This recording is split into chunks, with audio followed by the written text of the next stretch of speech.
भाई साहब ये एक तरफा ही है, क्योंकि हुकूमत कह रही है एक तरफा है कि इमरान खान साहब एक के बाद एक बयान दिए जा रहे हैं। पहले 9 मई के हवाले से दिया, फिर मुज़ाकरात के हवाले से दिया, अब कह रहे हैं कि मैं अपना नुमाइंदा मुकर्रर करूंगा, फौज अपना नुमाइंदा मुकर्रर करे। ये एक तरफा हो रहा है या बैकडोर भी कुछ हो रहा है? नहीं शाहजेब, यहाँ पे बैकडोर की इत्तला तो कोई नहीं है, लेकिन आप आज का बयान भी देखिए। मेरे ख्याल है खान साहब का मसला चॉइस ऑफ वर्ड्स है। आज भी उन्होंने कहा है कि उनको बिगड़े हुए बच्चे से तशबीह दी है। जब आप निगोशिएशंस किसी को ऑफर करते हैं तो पहले तो आप एक बराबरी का रिश्ता रखते हैं कि okay we are at par. बिगड़े हुए बच्चे से बातचीत नहीं होती, जिद नहीं होती, उसकी इस्लाह होती है। सो आई थिंक कंफ्यूजिंग मैसेज देते हैं, कॉन्डिसेंडिंग एक मैसेज था। फिर उसी बयान में वो आगे जो ये भी कहते हैं कि वर्चुअल मार्शल लगा हुआ है। कल का जो उनका बयान था उसके अंदर भी इस तरह के मिक्स मैसेजिंग थे। मेरा नहीं ख्याल कि इस तरह से कुछ हो रहा है। और दूसरी तरफ से आप देखिए कि मैसेजिंग बड़ी स्ट्रॉन्ग आ रही है, आर्मी की आपको प्रायोरिटीज नजर आ रही हैं। 3 ऑफिसर्स को उन्होंने कोर्ट मार्शल किए अपने एक्स ऑफिसर्स के। वो ठीक है, वो लोग बाहर हैं, लेकिन it's a clear message. Paika court के अंदर रऊफ हसन और वो सबके केसेस चल रहे हैं। आज खान साहब ने मेरे प्रोग्राम में थे, शोएब शाहीन, उनसे मैंने बात की। खान साहब ने आज बलूचिस्तान वाले इशू पे कहा कि बिल्कुल मैं हिमायत करता हूँ, जो रैली वाले हैं सारे करते हैं कि मिसिंग पर्सन इशू बड़ा सीरियस इशू है, लेकिन उस पर एक आधा जुमला बोल रहे थे जो एक यंग बच्चा शहीद हुआ आर्मी का।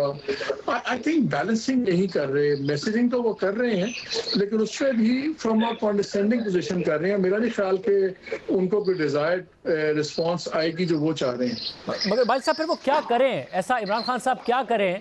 क्योंकि ज़ाहिर है उनका मामला बहुत ज़्यादा पर्सनल है, बाजी में भी सियासी जमातों के और सियासी रहनुमाओं के इख्तलाफात रहे हैं। वो क्या ऐसा करें कि दूसरी तरफ से बर्फ पिघले? मेरा ख्याल है बड़ा अच्छा इनिशिएटिव आया था जब महमूद अख्तर साहब लॉन्च हुए थे। उसमें से एक प्लॉजिबल डिनाइबिलिटी का ऑप्शन था कि वो करते, उनके हाथ मजबूत करते। अगर वो कोई बात कहीं चलती तो इनको क्रेडिट मिलता, अगर कहीं ना चलती तो इन पे कोई बोझ नहीं था। लेकिन अगले दिन आपको याद है जब उनका अनाउंस हुआ तो अगले दिन इनके लीडरान ने कहना शुरू कर दिया, देखें वो इसरार कर रहे थे, हम तो इंटरेस्टेड नहीं है। उनके नीचे से कालीन खींच लिया। ऑप्शन तो इनको पॉलिटिकल लोगों से ही बातचीत करनी होगी और 2 स्टेप्स पीछे लेने होंगे, क्योंकि मे 9 एक रेड लाइन है दोनों साइड्स पे। ये कहते हैं फॉल्स फ्लैग ऑपरेशन है, उसको इन्होंने डाइल्यूट नहीं किया अपने बयान को। फौज कहती है कि मे 9 ये कहते हैं कि फौज ने करवा दिया, फॉल्स फ्लैग ऑपरेशन करवा दिया। फौज कहती है कि मे 9 का जब तक फैसला नहीं होगा हम आगे नहीं बढ़ सकते। तो जो सब्सटेंटिव चीजें हैं, आज उन्होंने कहा कि मैं तनकीद करता हूँ, मैं इल्जाम नहीं लगाता, दोनों में फर्क है। इल्जाम बहुत सीरियस है। आपने अटेम्प्टेड मर्डर का इल्जाम लगाया हुआ है, आपने पॉलिटिकल छोड़ दें, आपने नाम लिए हुए हैं कि मेरी अहलिया की जान को खतरा, और अगर जिन लोगों को मैंने नाम लिए उन्होंने उनको कुछ हुआ मैं उनको जिंदा नहीं छोड़ूंगा। तो स्पेसिफिक नाम है। आज शाहीन साहब ये जस्टिफाई कर रहे थे कि देखिए शख्सियात पर इल्जाम होना और इंस्टीट्यूशन पे होना फर्क है। ये गलती नवाज शरीफ साहब भी करते थे। वो हमेशा समझते थे कि आर्मी चीफ का ऑफिस और फौज है कि 2 अलग चीजें हैं। फौज में ऐसे नहीं होता। अगर आप टॉप लीडरशिप को नाम लेके स्पेसिफिक इल्जाम लाएंगे तो रिस्पॉन्स इंस्टीट्यूशनली आएगा। सो मेरा ख्याल है कि 2-3 चीजें खास को बैलेंस करने की जरूरत है। एग्री, उनके पास तो ऑप्शंस वो तो अंदर है, उन्होंने क्या करना है। लेकिन अगर कोई ऑफर देनी है टॉक्स की, तो बिहाइंड द सीन्स भी अगर होना है, कोई और भी होना है, तो क्या सीरियस चीजें होंगी। और इफाज का चुनाव मेरा ख्याल है जरा बेहतर हो जाए तो शायद चीज़ों at the end of the day, आप मेरे से किस लहजे में बात करते हैं, मैं आपसे किस लहजे में बात करता हूँ, इंसान है, बहुत मैटर करता है। आज का मैसेज तो मुझे कोई उसमें पॉजिटिव इनको रिस्पॉन्स आती नहीं नजर आती। अगर मैं आपसे शाहजेब बात कर रहा हूँ, आप मेरे से उम्र में छोटे भी हैं, लेकिन अगर मैं कहूँ शाहजेब आप बिगड़े हुए बच्चे हैं, तो मेरा तो अपना फिर एलिवेट कर लिया ना कि now I have to fix you. आप तो बच्चे हैं, आपको पता नहीं क्या कर रहे हैं। आप अगर मिलिट्री एस्टैब्लिशमेंट से आप बात करनी है आपने, और आपने सीरियस नेगोशिएशंस चाहते हैं कि हों, तो आप उनको फिर बिगड़ा हुआ बच्चा कहेंगे तो वो एक ट्रिविलाइज हो जाएगी बात। So I think choice of words भी इशू है और चॉइस ऑफ मैसेंजर। जो मुलाकात करके 2 लोग निकलते हैं वो अगर आप आके पब्लिक प्रेशर में आके बात करेंगे, मेरा नहीं ख्याल कि इस मैसेज को कुछ सीरियसली लेगा।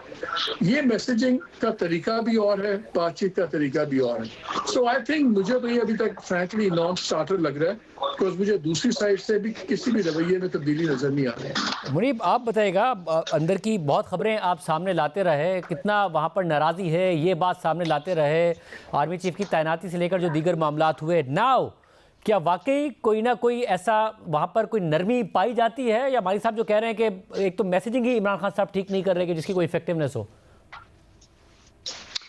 देखिए शाहिद साहब, उसके अंदर प्रॉब्लम सबसे बड़ा ये है कि ये बात दुरुस्त है कि इमरान खान साहब का जो लफ्जों का इंतखाब है वो कभी भी इतना मैं समझता हूँ कि वो इतना विजडम का इस्तेमाल नहीं करते, रादर थोड़ा सा कैजुअली चीजों को ले जाते हैं। लेकिन जिस तरह की सूरत हाल है, एक्चुअली जो डेस्परेशन पहले भी थी, लेकिन अब जो एक 2-3 लीडरान ने जो ऑलिव ब्रांड एक्सटेंड की कि जी आप हम आर्मी चीफ ऐसा नहीं होने देंगे, तो उसका जो जवाब है पूरी फौज के अंदर या ओवरऑल जो मिलिट्री एस्टेब्लिशमेंट की जानिब से सामने आता है, वो तो ये है कि ये तो आप किसी और को ये राम कहानी सुनाइए, हम तो इससे इम्प्रेस होंगे नहीं, ना ही आपसे कोई बात करना चाहता है। अब वो इशू वहां पर है, लेकिन ज्यादा खौफ बहसियत एक पाकिस्तानी जो मुझे है और बहसियत एक सहाफी जो तशवीश है वो ये है बेसिकली कि मुझे पता नहीं क्यों ऐसी एक ऑब्जर्वेशन है मेरी कि शायद इमरान खान साहब का मामला मिलिट्री कोर्ट्स की जानिब ले जाने की तैयारी हो रही है,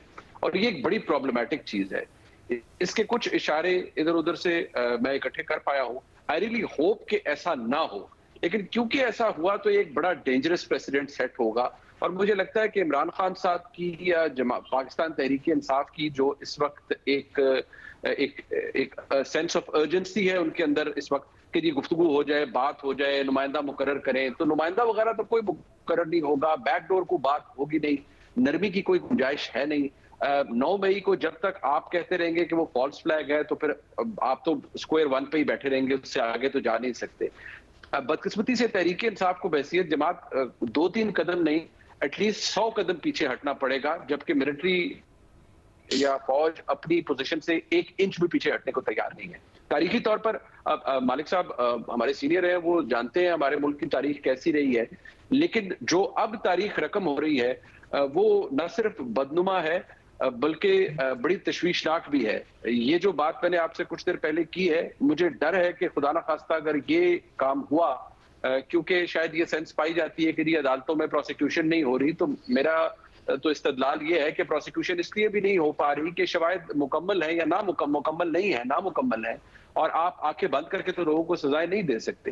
लेकिन अगर खुदा ना खास्ता ये मामला मिलिट्री कोर्ट की तरफ चला गया खान साहब वाला, तो उसमें फिर प्रॉब्लम ये होगी कि आज तो कम से कम रिपोर्टर हजरात जाते हैं, हमें रिपोर्ट करते हैं, आपके प्रोग्राम्स में पता चलता है, हम सबके प्रोग्राम्स में कि क्या हो रहा है। लेकिन अनफॉर्चुनेटली अगर मामला वहां चला गया फिर तो एक ब्लैकआउट है, फिर तो फाइनल रिजल्ट ही सामने आएगा। मगर मालिक साहब, आपको लगता है कि ये मुमकिन हो पाएगा जब अदालतों में 9 मई के मुकदमात में इमरान खान साहब की बरियत हो रही हो, अगर रिमांड लिया जाए तो एक साथ मुतादिद रिमांड्स को अदालत कलअदम कर रही हो और कह रही हो कि मेरिट्स पर सवालात उठा रही हो, ये मुमकिन हो पाएगा कि इमरान खान साहब के हवाले से या उन पर मजीद सख्ती की जाए, या वो टाइम गुजर गया है सख्ती का? नहीं, ये अप्रोच की बात है, इसमें टाइम की बात की एक अप्रोच है। देखिए, इंस्टीट्यूशंस की सिविलियन और मिलिट्री इंस्टीट्यूशन में फर्क सबसे बड़ा ये है कि मिलिट्री इंस्टीट्यूशंस ट्रेन, उनका इथॉस ये होता है कि मसले को कॉन्फ्लिक्ट के थ्रू रिजॉल्व करना है। हम लोग कहते हैं कि कॉन्फ्लिक्ट अवॉइड करें, वो ट्रेन होते हैं सारी जिंदगी कॉन्फ्लिक्ट के थ्रू। वो ताकत भी उनका एक जरिया होता है मसाइल के हल ढूंढने का, जो सिविलियन लाइफ में भी प्रॉब्लम्स क्रिएट करता है। तो आई डोंट थिंक कि ये कोई चीज़ की कमी होगी। लेकिन आप देखिए सबसे बड़ा मसला क्या है शाहजेब, इसमें सुप्रीम कोर्ट का भी बहुत बड़ा इशू है। एक रेड लाइन है मई 9 के मुकदमात, उनके फैसले की। कब से मामला लटका हुआ है सुप्रीम कोर्ट में कि ये वो फैसला कर दें कि भैया वो जो केस चल रहा है कि क्या सिविलियंस का ट्रायल हो सकता है या नहीं हो सकता। आए तो और करें, एक साइड पे लगाएं ताकि ये चीज दरमियान में से लिख लें और इसके हम एक स्टेप आगे चले जाएं। एक तो वो मसला उसकी वजह से फंसा हुआ है, दुनिया के हर मुकदमा चल रहा है, उसकी 6-6 दिन लाइव ट्रांसमिशन हो रही है, लेकिन द की जो केस है उसको सुप्रीम कोर्ट टेकअप नहीं कर रही है, ना उस पर हल कर रही है। ये जो अभी मुनीब बात कर रहे थे मिलिट्री कोर्ट्स की, इसमें जिसको आप कहते हैं ना ख्वाहिश बहुत शदीद है। लेकिन प्रैक्टिकली कैसे होगा आई डोंट नो। लेकिन आप माहौल इस वक्त देखें, कॉन्फ्लिक्ट्स कितने हैं। आपका बलूचिस्तान में बहुत बड़ा कॉन्फ्लिक्ट चल रहा है इस वक्त, अल्लाह रहम करे, बड़ा ही डेंजर सिचुएशन है, बड़ी आराम से किसी भी तरफ एक्सप्लॉइट हो सकती है। आपका केपी के अंदर स्ट्रेस कितना है, जुडिशरी इन कॉन्फ्लिक्ट है with the army, army in conflict है विद इमरान खान कॉन्फ्लिक्ट में है एग्जीक्यूटिव के साथ भी और फौज के साथ भी, and parts of judiciary, government भी पार्ट्स ऑफ जुडिशरी के साथ कॉन्फ्लिक्ट में है, पार्ट के साथ नहीं है। हर तरफ से सारी चीजें हैं। और अब जो कल से ये शुरू हो गया है फाइज ईसा साहब वाला और रिलीजियस फैसले वाला इशू, अब रिलीजियस एक्सट्रीमिस्ट जो पार्टीज हैं वो एक बार फिर पॉलिटिकल सिनेरियो के सेंटर स्टेज पे आ रही हैं। इसको लाइटली मत लें।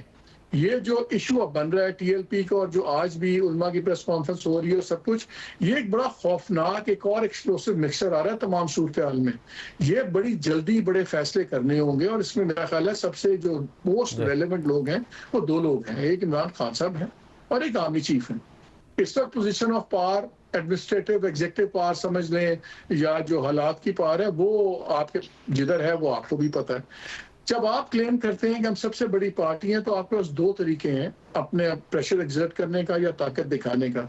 या पोल्स में दिखाते हैं, वो आपने 8 फरवरी को दिखा दिया। आप या आप सड़क पे दिखाएं। सड़क पे जब आप कॉल करते हैं कि हम इस दिन हड़ताल करेंगे, इस दिन जुलूस निकालेंगे, आप उसमें से बैक ऑफ कर रहे हैं। जो हॉक्स है दूसरी साइड पे, वो इसको आपकी कोई मुदबराना नहीं समझ रहे, वो इसको साइन ऑफ वीकनेस समझ रहे हैं कि क्योंकि आप जुलूस नहीं निकाल सकते तो सडनली आप कह रहे हैं हमें डीसी की परमिशन नहीं मिली, जेयूआई तो परमिशन का इंतजार नहीं करती, जमात इस्लामी नहीं करती, बाकी नहीं करते। तो जो आप पुल बैक करते हैं, इसको एक साइन ऑफ वीकनेस देखा जाता है। सो इसलिए अभी अगर खान साहब ने जेन्युइनली चाहते हैं कि कोई चीज ब्रेक्स लगे, सब कुछ लगे, आई थिंक इनको कोई बड़े मुनासिब आर्बिटर ढूंढना होगा जो दरमियान में। पिछले दिनों हम सुन रहे थे कि जी 2 फॉर्मर बड़े यूनिफॉर्म के लोग थे पुराने जो शायद वो मूव कर रहे हैं, उनमें से मैं इस पे बात पे नहीं जाऊंगा कि हाजिर है कि हाजिर सर्विस नहीं है, but who considered very close to Khan साहब। उनका पहले नाम चलना शुरू हुआ इस्लामाबाद में कि शायद जी वो मुलाकात करके आए हैं, नहीं आए, वो स्टेप प्रूफ नहीं हो सका, सो आई कांट से। लेकिन आपको इस वक्त आर्बिटर चाहिए। अनफॉर्चुनेटली जो 3 आर्बिटर होते थे, ये कभी सुप्रीम कोर्ट बन जाती थी, कभी प्रेसिडेंट बन जाता था, कभी फौजी आर्मी चीफ बन जाता था जब कोई कॉन्फ्लिक्ट आता था। अब सारे पार्ट ऑफ कॉन्फ्लिक्ट हैं, सारे ये पार्टीज बन गए हैं, सारों की पोजीशंस ली हुई हैं। बड़ी अहम बात है, मगर बड़े खतरनाक मरले पे हैं। वाकई ये बड़ी अहम बात है। मुझे मतलब इसमें फिर जो तहरीक इंसाफ की उम्मीद है कि हुकूमत खतरे में, दिसंबर तक मामला सब सही हो जाएंगे, हुकूमत नहीं है फिर खतरे में? देखिए, हुकूमत ने तो अपना आउटसोर्स कर दिया है। हुकूमत ने तो इमरान खान का मामला आउटसोर्स कर दिया इंस्टीट्यूशन को, वो इमरान खान को नहीं डील कर रहे। इशू ये है कि क्या इंस्टीट्यूशन अंडर प्रेशर है कि इस पे बात करे, बात करें। अब जो केस ये 190 मिलियन पाउंड वाला हो रहा है, उसको लाइटली मत लें, वो भी बड़ा खतरनाक तरीके से शेप अप हो रहा है। फिर जो दूसरे मामलात हैं, जी मुनीर फारूक साहब, आई थिंक इंस्टीट्यूशन पे इससे उतना प्रेशर नहीं बढ़ा हुआ।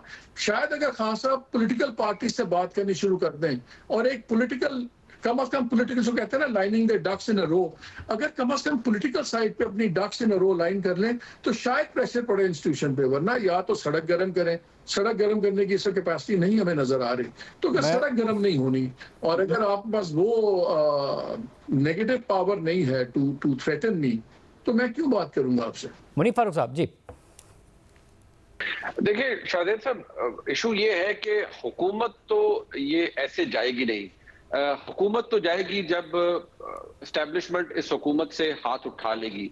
ये हुकूमत मार्ज़ वजूद में आई जिस तरीके से आई, और जो इसको जिस तरीके से इंसुलेट किया गया है पाकिस्तान की मिलिट्री एस्टेब्लिशमेंट की जानिब से, ये हुकूमत इसीलिए एग्जिस्ट कर रही है और इसीलिए अपने ताकत और जोर में भी है, डिस्पाइट द फैक्ट कि मेजर इश्यूज हैं इकोनॉमी के जिनकी ओवरहॉलिंग की जरूरत है, बहुत सा काम हो रहा है। सो इस वक्त कोई ये चीज तो एक ऑप्शन के तौर पर ली ही नहीं जा रही कि हुकूमत को कोई गिरा सकता है। As far as the military establishment is concerned कि जी वो इस हुकूमत को गिरने देंगे या one fine day supreme court इसे गिरा देगी, ऐसा तो उस स्टेज तक तो जब हम खरीदने की भी कोशिश करते हैं, मैं कोशिश करता हूं, तो उसका जवाब इशारों किनारों में यही मिलता है कि ये भी करके देख लीजिए, ऐसा होगा नहीं। दूसरी बात यह है कि जो सिचुएशन इस वक्त खान साहब की है, खान साहब के साथ की जो डिस्क्वालिफिकेशन है किसी भी आर्बिटर की, जो भी मालिक साहब फरमा रहे थे, वो यही है कि द मोमेंट दे से कि हम इमरान खान की जानिब से या इमरान खान का केस प्लीड करने आए हैं या तस्वीर की बात करने आए हैं, वो बात वहीं रुक जाती है, खत्म हो जाती है। क्योंकि मुझे अभी भी याद है, मैं पहले भी आपके पास अर्ज करता रहा, मैं दोबारा कहूंगा, ये प्रॉब्लम इतना डीप रूटेड है जो इमरान खान साहब का है कि आपको या मुझे इसका अंदाजा नहीं हो सकता अनलेस कि हम एक्चुअली सुने ना कि जो सेंटिमेंट इस वक्त पाया जाता है। और ये इतना प्रॉब्लम बन चुका है जो कि मैं नहीं समझता कि पाकिस्तान में किसी भी सियासी जमात का इतना बड़ा प्रॉब्लम है जो आज इमरान खान साहब का या उनकी जमात का है। ये उनकी जमात के चंद लोगों को पता है कि ये मसला कितना गंभीर है। इमरान खान साहब इसको जिस तरीके से भी डील कर रहे हैं, लेकिन मैं नहीं समझता कि पाकिस्तान तहरीक इंसाफ इस अप्रोच के साथ आज की फौजी क़यादत या पाकिस्तान की जो टॉप ब्रास है मिलिट्री एस्टेब्लिशमेंट की, उसको कन्विंस कर पाएगी। और मैं आपको ये भी विद ड्यू रिस्पेक्ट हर एक को मैं ये बता रहा हूं कि जो जहां है, जैसा है, ये अरेंजमेंट ऐसा ही है और ये ऐसा ही रहना है, कोई कहीं नहीं जा रहा। ये जो एक कॉम्बिनेशन है बहुत सारी चीजों का, बहुत सारे ओहदों का, ये ऐसा ही है फिलहाल। तो जब ये तब्दील नहीं हो रहा या होता हुआ नजर नहीं आ रहा, तो फिर अंजाम क्या है? अंजाम तो खुदा न खास्ता फिर कोई इतना हौसला अफजा नहीं है।